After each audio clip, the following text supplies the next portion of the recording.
Hi friends, எல்லாரும் எப்படி இருக்கீங்க? இன்னைக்கு நம்ம வெண்பொங்கல் எப்படி செய்யலாம் அப்படிங்கறத பார்க்கலாம். வெண்பொங்கலை சில பேர் மிளகு பொங்கலும் சொல்லுவாங்க. வாங்க அதற்கு முன்னாடி அதற்கு தேவையான பொருட்கள் என்னன்னு பார்க்கலாம். நான் இன்னைக்கு 1 கிளாஸ் அளவு பச்சரிசி எடுத்து வச்சிருக்கேன். அந்த எடுத்து வச்ச கிளாஸ்லயே அதே அளவுல பாதி பாசிப்பருப்பு எடுத்து வச்சிருக்கேன். கொஞ்சம் மிளகு, கொஞ்சம் சீரகம். இந்த மிளகையும் சீரகத்தையும் கொஞ்சம் கொரகொரப்பாக நம்ம அரைச்சி வச்சுக்கலாம்.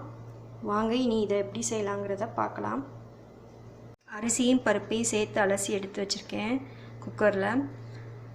நான் அரிசியை எந்த கப்பில் அளந்தனோ அந்த கப் அளவுலே 1 கப்பு அரிசி எடுத்தேன் இல்லையா, அதனால் 4 கப்பு தண்ணி ப்ளஸ் அரை கப்பு பாசிப்பருப்பு எடுத்ததுனால அதுக்கு 1 கப்பு, மொத்தம் 5 கப்பு தண்ணி அளவு நான் இந்த குக்கரில் ஊற்றுறேன்.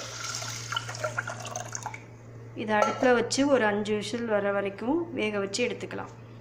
எண்ணெய் நல்லா காஞ்சதுக்கப்புறம் அதுக்கு முன்னாடி கொஞ்சம் முந்திரி பருப்பு வறுத்து வச்சேன். அந்த நெய்யும் இந்த எண்ணெயில் இருக்குது. அதில் பொடிச்சு வச்சுருக்க மிளகு, ஜீரகம்,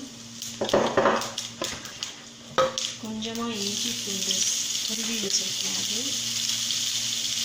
ஒரு சின்ன வரமிளகா,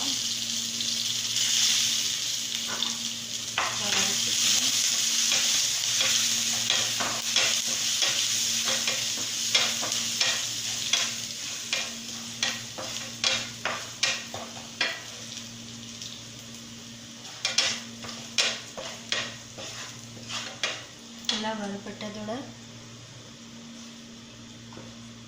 கருவேப்பிலை கொத்தமல்லி.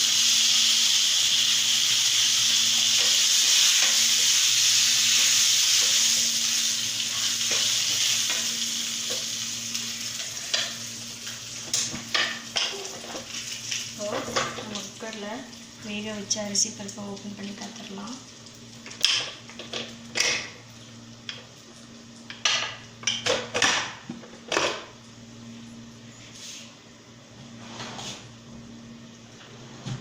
அரிசியும் பருப்பும் நல்லா வெந்துருச்சு. இப்போ இதில் நம்ம தாளித்து வச்ச இந்த கலவையை ஆட் பண்ணிக்கலாம்.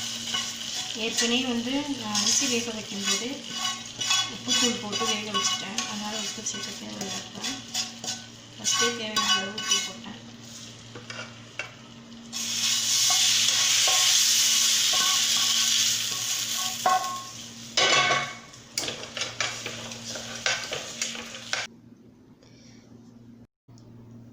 பெருங்காயத்தூள் வேணுங்கிறவங்க பொங்கலுக்கு நம்ம தாளிக்கிற போது யூஸ் பண்ணிக்கோங்க.